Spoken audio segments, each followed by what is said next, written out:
हमारे सभी दर्शकों को सादर प्रणाम। जय श्री कृष्ण। आज का हमारा विषय है पति पत्नी का विवाद। कुंडली में एक ऐसा योग विवाह के बाद विवाद वाली स्थितियां बनती है।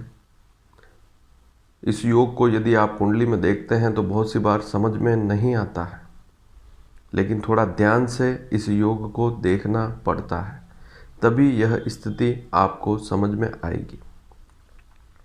आज बात होगी षडाष्टक की। कहने का तात्पर्य ध्यान से सुने हैं।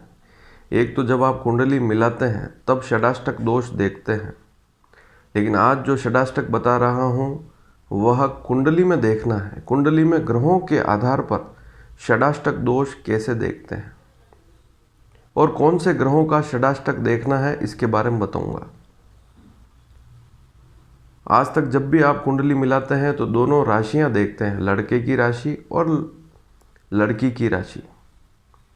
दोनों की राशियों में षडाष्टक दोष तो नहीं, उस स्थिति को देखते हैं। लेकिन आज इस वीडियो में जो स्थिति आप देखेंगे, यह स्थिति दो ग्रहों के षडाष्टक योग के बारे में है, इसलिए लग्न कुंडली खोलकर अवश्य देखें। कुंडली मिलान करते समय इस योग को आप ध्यानपूर्वक अवश्य देखें। कुंडली में बहुत सी बार ग्रह बहुत अच्छी स्थिति में बैठे हुए होते हैं, तब भी इस प्रकार का योग नुकसान देने वाला होगा और फिर विवाह के बाद छोटी छोटी बातों पर झगड़े होंगे, अवश्य होंगे। तो आज इस विषय को समझने के लिए सबसे पहले आप यहाँ पर इस चार्ट को ध्यान से देखें। यहाँ पर मैंने सभी राशियाँ लिखी है। हमेशा बताता हूँ, प्रत्येक वीडियो में इस चार्ट को अवश्य बताता हूँ, क्योंकि यही ज्योतिष की प्रारंभिक कड़ी है। यदि इसे आप नहीं सीख पाए तो आप ज्योतिष के किसी भी योग को नहीं समझ पाएंगे।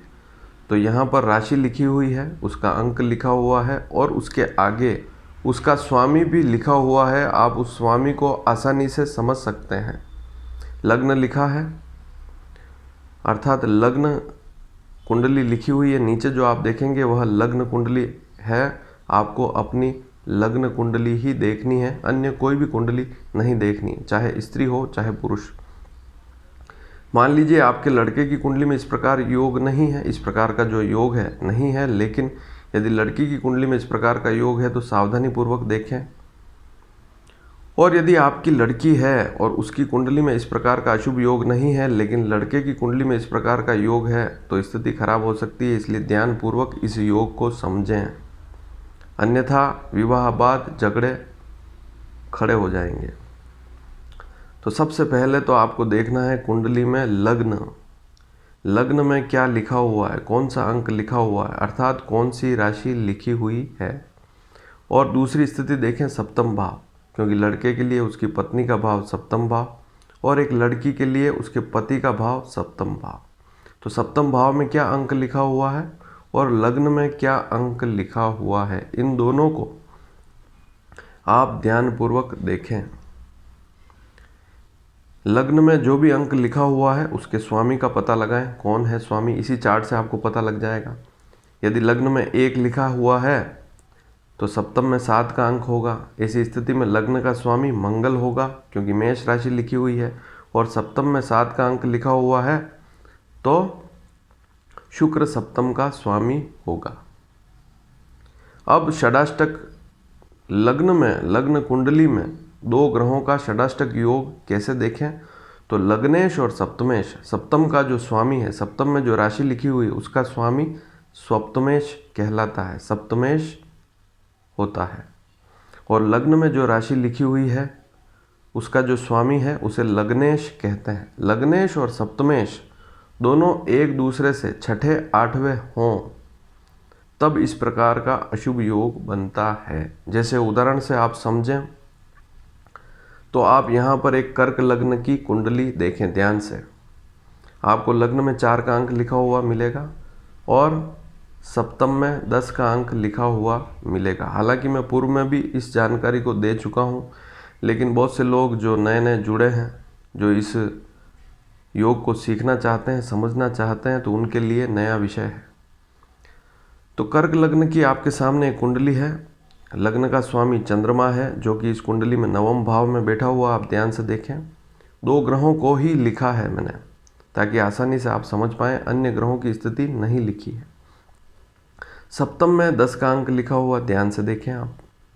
सप्तम में 10 का अंक लिखा हुआ है तो वहाँ का स्वामी कौन हुआ? सप्तमेश शनि हुआ। शनि इस कुंडली में चौथे भाव में उच्च का बैठा हुआ, ध्यान से देखें। अब षडाष्टक योग कैसे समझेंगे? शनि से चंद्रमा तक गिने, शनि से चंद्रमा तक गिने तो शनि 7 नंबर अंक पर बैठा हुआ है, तो 7, 8, 9, 10, 11, 12, तो चंद्रमा 12 नंबर अंक पर बैठा हुआ तो 6 बार गिनना पड़ेगा। तो इसे बोलते हैं षड। षड का अर्थ 6 और अष्ट का अर्थ होता है 8, षडाष्टक 6 और 8 का दोष। तो शनि से चंद्रमा छठा है, गिनने पर छठा आता है, और चंद्रमा से आप गिनेंगे शनि तक तो 12 से गिने, 12, 1, 2, 3, 4, 5, 6, 7, शनि 8वां है। चंद्रमा से शनि 8वां है और शनि से चंद्रमा छठा है, तो इसे कहते हैं षडाष्टक योग। कुंडली में इस प्रकार का योग हो तब भी घर में क्लेश का वातावरण रहता है, पति पत्नी में झगड़ा रहता है।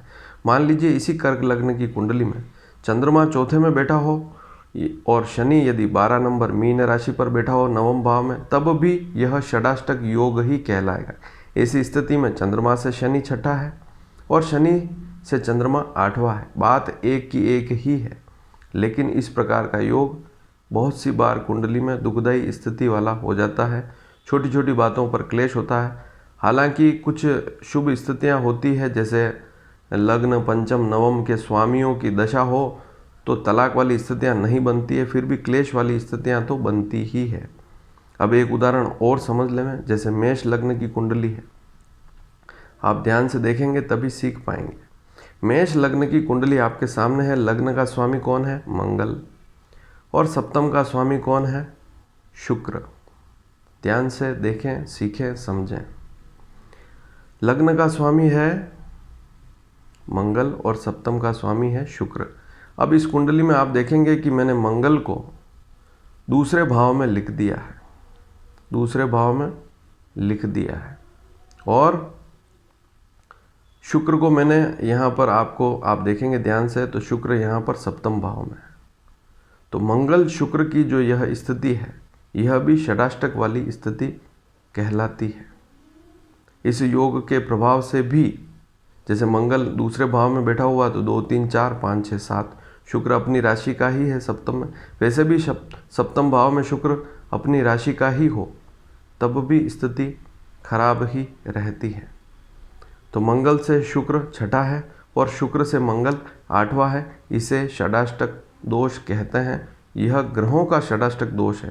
तो लग्न और सप्तम के स्वामी एक दूसरे से छठे 8वें हों तब इस प्रकार का योग निर्मित होता है, और इससे बड़ी बड़ी समस्याएं तो नहीं, लेकिन छोटी छोटी समस्याएं तो होती ही है, पक्की होती है। तो सावधानी रखनी पड़ती है। इस प्रकार का दोष है तो वहाँ पर उस कुंडली की स्थिति देखनी पड़ेगी, कौन सा ग्रह खराब है। वैसे भी यदि इस कुंडली को देखें, मेष लग्न की कुंडली में, तो मंगल दूसरे भाव में वैसे भी अकारक होता है, और सप्तम में शुक्र वैसे भी में लिखा है कि कारक अपने भाव का नाश करता है, कारको भाव नाशाय। शुक्र सप्तम भाव में बैठकर सप्तम भाव को खराब करता है, चाहे स्वराशि का हो, चाहे नीच राशि का हो, चाहे मित्र राशि का हो। अकेला शुक्र तो और भी सप्तम भाव में दुखदायी होता है। एक स्थिति और है, लग्न का स्वामी और सप्तम का स्वामी, ये दोनों प्लेनेट यदि छठे में हो बैठे हों साथ में, 8वें में बैठे हों साथ में, 8वें भाव में दोनों साथ में बैठे हों, या 12वें भाव में दोनों साथ में बैठे हों, तब भी स्थिति दुखदायी हो जाती है। यह स्थिति और ज़्यादा खराब होती है। तो आज आपने एक नया विषय सीखा है, और यदि यह पसंद आया हो तो इसे शेयर अवश्य करें, और कुंडली मिलाते समय इस स्थिति को भी अवश्य देखें। धन्यवाद। जय श्री कृष्ण।